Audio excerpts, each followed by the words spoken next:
तो पिछले एपिसोड में हमने देखा कि वो मोंग जियाओ फेन को अपना स्टूडेंट बना लेता है, जिसके बाद उसने अपनी सारी डरमा टेक्निक जियाओ फेन को पास कर दी थी। यहाँ उस मोंग के जाने के बाद जियाओ फेन और जिनयू देखता है कि उनकी विलेज की हालत काफी ज्यादा खराब हो चुकी थी। वहाँ पर मौजूद सारे लोग जान से मारे गए थे। यहाँ पर इतनी ज्यादा लाशें देखकर जियाओ फेन समझ गया था कि उन इवल स्पिरिट ने दोबारा से हमारी विलेज पर अटैक कर दिया होगा, लेकिन साथ ही साथ वो देखता है कि उसके पेरेंट्स भी मारे गए थे।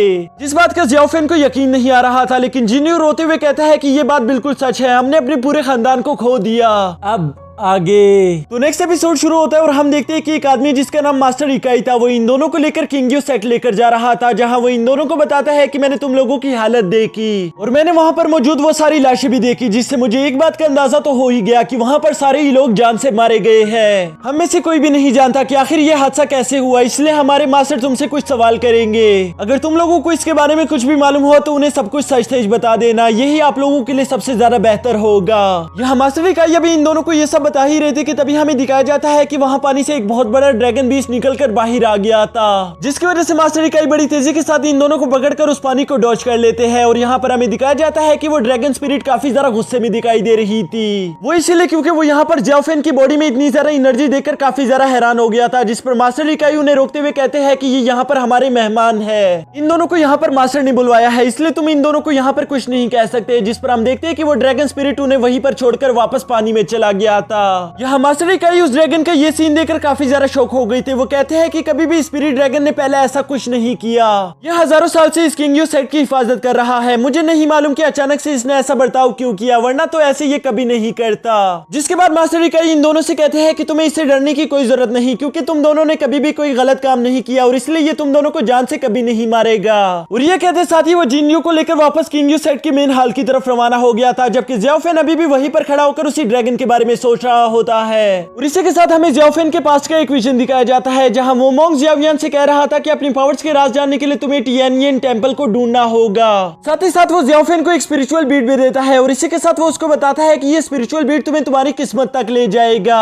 स्पिरिचुअल बीट में एंडलेस अमाउंट ऑफ एनर्जी छुपी हुई है, इसलिए कभी भी स्पिरिचुअल बीट के बारे में किसी को भी मत बताना। जिस पर हम देखते हैं कि जियाओ फेन अपने मास्टर का शुक्रिया अदा करके उस स्पिरिचुअल बीट को अपने पास रख लेता है। और यहाँ पर हम देखते हैं कि उस ड्रैगन ने भी उस स्पिरिचुअल बीट की एनर्जी को महसूस कर लिया था, जिसकी वजह से हमें और जियाओ फेन को एक बात तो अच्छे से मालूम हो जाती है कि स्पिरिचुअल बीट में एक बहुत बड़ा राज छुपा हुआ है। इसके बाद सीन शिफ्ट होकर किंग्यू सेट के मेन हॉल पर आ गया था, जहां मास्टर इकाई वहां के एल्डर को सारी बात बता देता है कि कैसे हमारी गैर मौजूदगी में वहां पर किसी ने सारे विलेज के लोगों को खत्म कर दिया। वहां पर सिर्फ 3 ही इंसान जिंदा बच पाए हैं, जिसमें सबसे बड़ा इंसान है मिस्टर वांग, लेकिन वो अपना दिमागी संतुलन खो बैठा है। उसको समझ नहीं आ रहा कि आखिर वो क्या कर रहा है, इसलिए हम उससे किसी तरह की भी पूछताछ नहीं कर सकते। जिस पर एल्डर कहता है ठीक है, फिर बाकी के 2 बच्चों को बुलवाओ जो कि वहां पर जिंदा बच गए थे।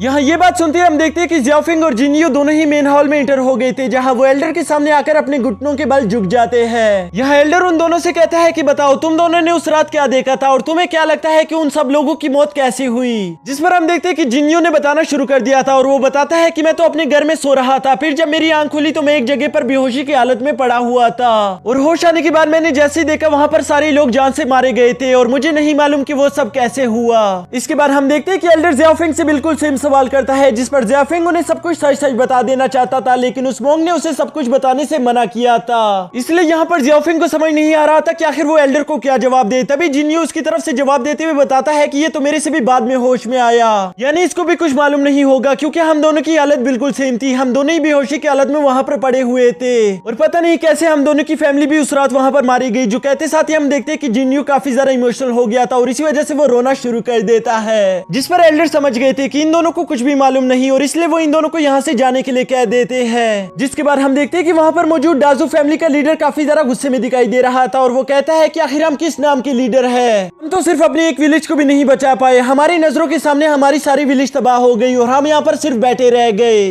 जिस पर एल्डर कहते हैं कि माने ये काफी ज्यादा संगीन मसला है, लेकिन हमें इसकी जड़ तक पहुंचना होगा और हमें मालूम करना होगा कि आखिर ये काम किसने किया। हम उन मुजरिमों को बिल्कुल भी जिंदा नहीं छोड़ेंगे, लेकिन अभी के लिए हमें इन बच्चों के बारे में सोचना होगा, क्योंकि इनकी अब कोई फैमिली नहीं है। जो सुनते साथ ही हम देखते हैं कि ड्रैगन फैमिली का लीडर फौरन से वहां पर खड़ा हो गया था और वो कहता है कि मैंने यहाँ पर जिनयू के जैसे ही देखा मुझे फौरन से उसके साथ अटैचमेंट फील हो गई थी और इसीलिए मैं चाहता हूँ कि जिनयू को आप मेरे फैमिली के हवाले कर दो। मैं उसको अच्छे से ट्रेनिंग करवाऊंगा और मैं यकीन दिलवाता हूँ कि हमारी फैमिली को वो एक ब्राइट स्टूडेंट बनकर दिखाएगा।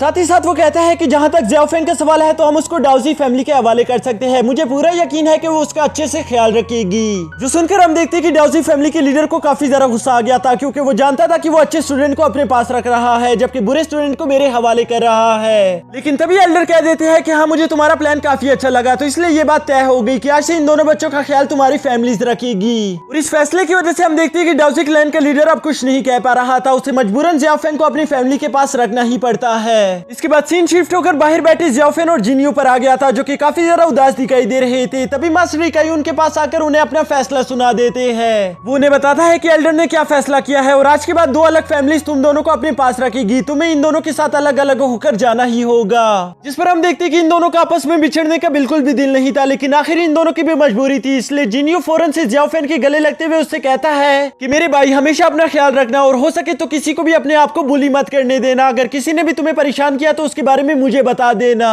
और ये कहते साथ ही हम देखते हैं कि ड्रैगन क्लैन का लीडर वहां से जिन्यू को अपने साथ लेकर चला जाता है, जबकि दूसरी तरफ डाउजी फैमिली का लीडर पूरी तरह से जियाओफेन को इग्नोर कर रहा था। तभी डाउजी फैमिली का एक सीनियर स्टूडेंट जियाओफेन के सामने झुककर उससे कहता है कि मेरा नाम सोंगडुवान है और आज से तुम मुझे अपना बड़ा भाई कह सकते हो, क्योंकि आज के बाद से तुम हमारी फैमिली के साथ ही रहोगे और तुम आज के बाद हमारी फैमिली का हिस्सा हो। जो कहते साथ ही हम देखते कि ये जियाओफेन को अपने घर ले आए थे। यहाँ घर आने के बाद हम देखते हैं कि वहाँ पर मौजूद बाकी के स्टूडेंट जियाओफेन को काफी ज्यादा परेशान कर रहे थे। वो उसे देखकर कहते हैं कि ये तो काफी ज्यादा कमजोर है, पता नहीं ये हमारी डाउजी फैमिली में सरवाइव कर भी पाएगा या नहीं। और इसी के साथ वो उसके वुडन सोर्ड का मजाक भी बनाना शुरू कर देते हैं। इस पर जियाओफेन उनसे कहता है कि वो सोर्ड मुझे वापस कर दो, वो मेरी सोर्ड है। लेकिन हम देखते हैं कि वो लोग उसे काफी ज्यादा परेशान कर रहे थे। तभी अचानक वहाँ पर एक छोटी सी बच्ची जिसका नाम मिस जीनू था, वो यहाँ पर जियाओफेन को बचाने के लिए आ जाती है। वो वहाँ पर मौजूद सारे स्टूडेंट्स पर काफी ज्यादा गुस्सा करते हुए कहते हैं कि ये आज से हमारी डाउजी फैमिली का एक नया मेंबर है, तो इसलिए तमीज से पेश आओ। अगर तुम लोगों ने इसे जरा सा भी और परेशान किया तो मैं मॉम डैड को तुम सबके बारे में बता दूंगी, जिसके बाद तुम लोगों को अच्छे से मालूम है कि तुम लोगों के साथ क्या किया जाएगा। जो सुनकर वहाँ पर मौजूद सारी डेसिबल्स काफी ज्यादा डर गए थे और वो डर के मारे कहते हैं कि हम तो सिर्फ इसके साथ मजाक कर रहे थे, हम इसे परेशान करना नहीं चाहते। वो भी ये बता ही रहे थे कि तभी वहाँ पर मिस जीनू के मॉम डैड आ जाते हैं, जिन्हें देखकर मिस जीनू काफी ज्यादा खुश हो गई थी। यहाँ इन लोगों के साथ साथ वहाँ पर सोंगडुवान भी आ चुका था, जो कि जियाओफेन के साथ काफी अच्छे से बात करते हुए उससे कहता है कि उम्मीद करता हूँ कि तुम्हें अपना नया घर काफी पसंद आया होगा। जिसके बाद वो वहाँ पर पहले से मौजूद डेसिबल का उससे इंट्रोडक्शन करवाना शुरू कर देता है और साथ ही साथ वो उससे बताता है कि आज से ये तुम्हारे बड़े भाई होंगे। जिस पर हम देखते हैं कि वहाँ पर वो सारे डेसिबल भी अब जियाओफेन के साथ काफी अच्छे से बिहेव कर रहे थे, जो देखकर जियाओफेन बड़ी तेजी के साथ जाकर उससे अपने सोर्ड को वापस ले लेता है। जिसके बाद हम देखते हैं कि सोंगडुवान जियाओफेन से कहता है कि क्या अब तुम हमारी फैमिली का हिस्सा बनने के लिए तैयार हो। जो सुनकर जियाओफेन के चेहरे पर एक छोटी सी मुस्कुराहट आ गई थी। इसके बाद हम देखते हैं कि जियाओफेन एक ट्रे में 2 चाय की प्याली लेकर डाउजी फैमिली के लीडर और उनकी वाइफ के पास आ गया था, क्योंकि ये इस फैमिली का एक रिवाज है। इस रस्म के मुताबिक अगर लीडर और उनकी वाइफ दोनों ने ही आपसे चाय की प्याली ले ली तो इसका मतलब वो आपको अपनी फैमिली में शामिल करना चाहते हैं। जिसके साथ ही हम देखते हैं कि उन दोनों ने उसकी चाय को एक्सेप्ट कर लिया था, जो देखकर मिस जीनू और जियाओफेन दोनों ही काफी ज्यादा खुश हो गए थे। और इसके बाद अगले ही सीन में हम देखते हैं कि ये लोग एक फैमिली की तरह बैठकर डाइनिंग टेबल पर खाना खा रहे थे। यहाँ जियाओफेन को पिछले कुछ दिनों बाद पहली दफा थोड़ा सा सुकून महसूस होता है, जिसके साथ ही हमारा यह एपिसोड भी यहीं पर खत्म हो जाता है।